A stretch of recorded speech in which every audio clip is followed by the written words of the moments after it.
47 বছর বয়স কাদের হয়? টকবগে যুবকদের, যারা হচ্ছে একেবারে পূর্ণাঙ্গ যুবক, তাদের বয়সই হয় 47 বছর।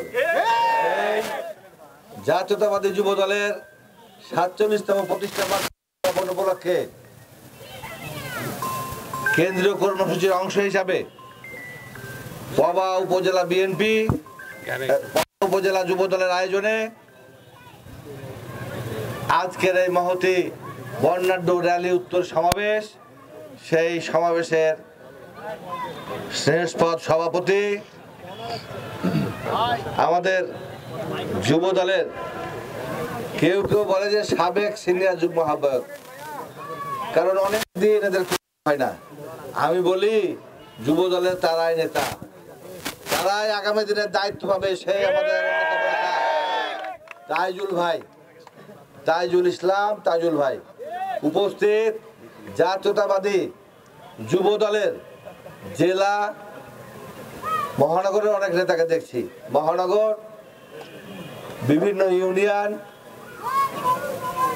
এবং উপজেলার সর্বস্তরের নেতৃবৃন্দ এবং সহযোগিতায় বিএনপির যে সমস্ত নেতৃবৃন্দ উপস্থিত আছেন, বিশেষ করে উপজেলা, থানা, জেলা, মহানগর, ইউনিয়ন পর্যায়ের নেতৃবৃন্দ এবং যারা শুনছেন অঙ্গ এবং সহযোগী সংগঠনের সংগ্রামী নেতৃবৃন্দ, সবাইকে জাতীয়তাবাদী যুব দলের আজকের এই র্যালি উত্তর সমাবেশ থেকে আপনাদেরকে জানাই সশস্ত্র সালাম এবং কৃতজ্ঞতা।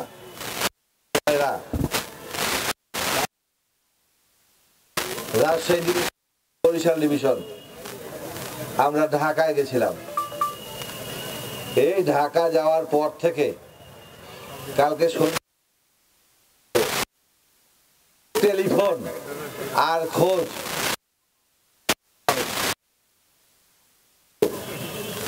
আমি বলি যে কি হলো একটু পরে বলছি, তার আগে বলি যে বাংলাদেশের যে রাজনীতি, সেই রাজনীতির প্রেক্ষাপট দীর্ঘ দিনের চড়াই উতরাইয়ের পর ফ্যাসিস্ট সরকারের প্রধান শেখ হাসিনা পালন করা আজকে মোটামুটি 14 মাস হয়েছে নাকি?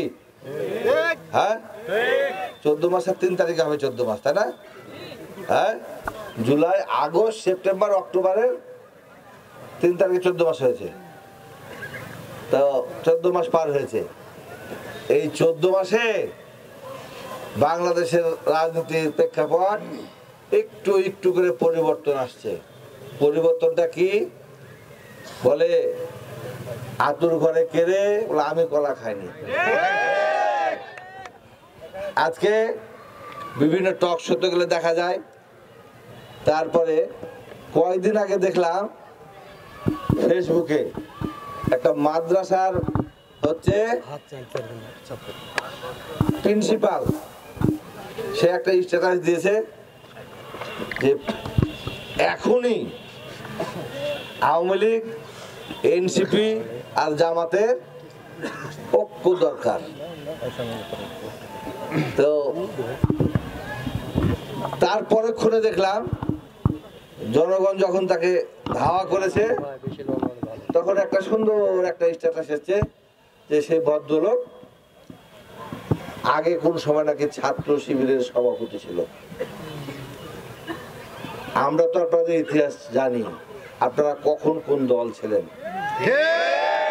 আপনারা 1947 সালে জামায়াতে ইসলামী পাকিস্তান ব্র্যাকেটে মওদুদি ছিলেন। পরবর্তীতে পাক ভারত যখন সেপারেট হয়, তখন আপনারা ভারতের পক্ষে ছিলেন।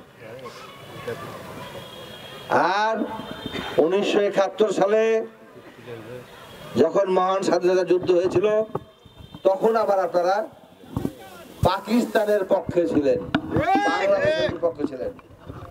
1986 সালে যখন স্বৈরশাসক এরশাদের বিরুদ্ধে সবাই মিলে আন্দোলন করছিলাম, লাল দিঘির ময়দানে আপনারা বলেছিলেন যে এরশাদের সঙ্গে যদি কেউ ভোটে যায় সে হয়ে যাবে জাতীয় বেঈমান, আবার কেউ বলেছিলেন তাদের সঙ্গে যদি কেউ ভোটে যায় হয়ে যাবে জাতীয় মুনাফিক। সেটা আমরা দেখেছি। পরের দিন কেউ জাতীয় বেঈমান হয়েছিলেন, যারা জাতীয় মুনাফিক হয়েছিলেন নিজেদের দেওয়া সার্টিফিকেট, তারা হলেন জামাত ইসলামী বাংলাদেশ ছিলেন তখন। পরবর্তীতে 1996 সালে যখন একটা গণতান্ত্রিক সরকার ছিল, দেশনেত্রী বেগম খালেদা জিয়া সরকার, সেই সময় আবার আজাদা বাহিনী গঠন করেছিলেন। আওয়ামী লীগ জামাত জাতীয় পার্টি হয়ে একটা গণতান্ত্রিক সরকারকে উৎখাত করার আন্দোলন করেছিলেন।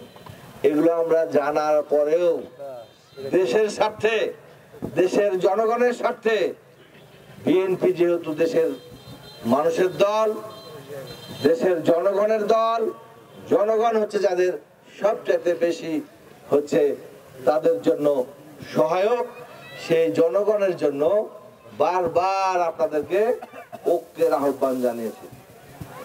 আজকে সেই কথাগুলি আমাদের ভারপ্রাপ্ত চেয়ারম্যান মহোদয় আমাদেরকে স্মরণ করিয়ে দিয়েছিলেন 1 বছর আগে। কালকে আবার রিপিট করেছিলেন যে আপনাদেরকে তো প্রথমেই বলেছিলাম আগামী জাতীয় সংসদ নির্বাচন একটু অন্যরকম হবে, অদৃশ্য শক্তির সঙ্গে আমাদেরকে লড়াই সংগ্রাম করতে হবে।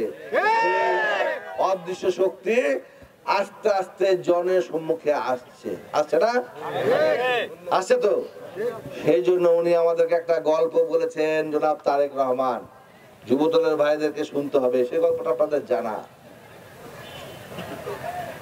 একজন শিশুকে জমি জমা সম্পত্তির জন্য 2 জন মহিলা তার সন্তান দাবি করছে।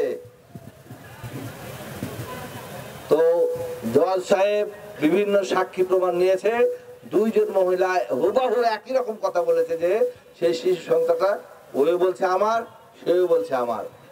জজ সাহেব বলছে তাহলে আপনারা যে সাক্ষী প্রমাণ দিলেন এতে প্রমাণিত হচ্ছে যে শিশুটা 2 জনের, তাহলে আমাকে তো এখন ভাগ করে দিতে হবে।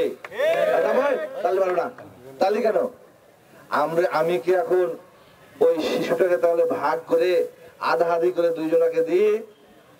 তখন একজন মহিলা বলল যে আমার ওই শিশুর প্রতি কোনো দাবি নাই, কারণ এই শিশুটি যদি ভাগ করা হয় শিশু তো আর জীবিত থাকবে না, থাকবে কি বুঝলেন?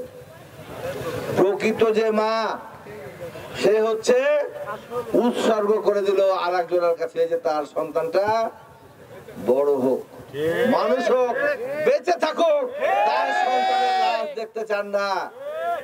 তাই বলি সেই দল হচ্ছে, সেই দলের নেত্রী, আপসের নেত্রী, যে নেত্রী আমাদের জন্য স্বামী, সংসার, ভিটা মাটি, পুত্র সন্তান সহ সবকিছু বিসর্জন দিয়ে দেশের জন্য, দেশের মানুষের জন্য এখন পর্যন্ত আঁকড়ে ধরে আছেন, জীবন মৃত্যুর সায়নে আছেন, সেই নেত্রীর দিকে তাকিয়ে বিএনপি হচ্ছে সেই আমাদের শিশু সন্তান।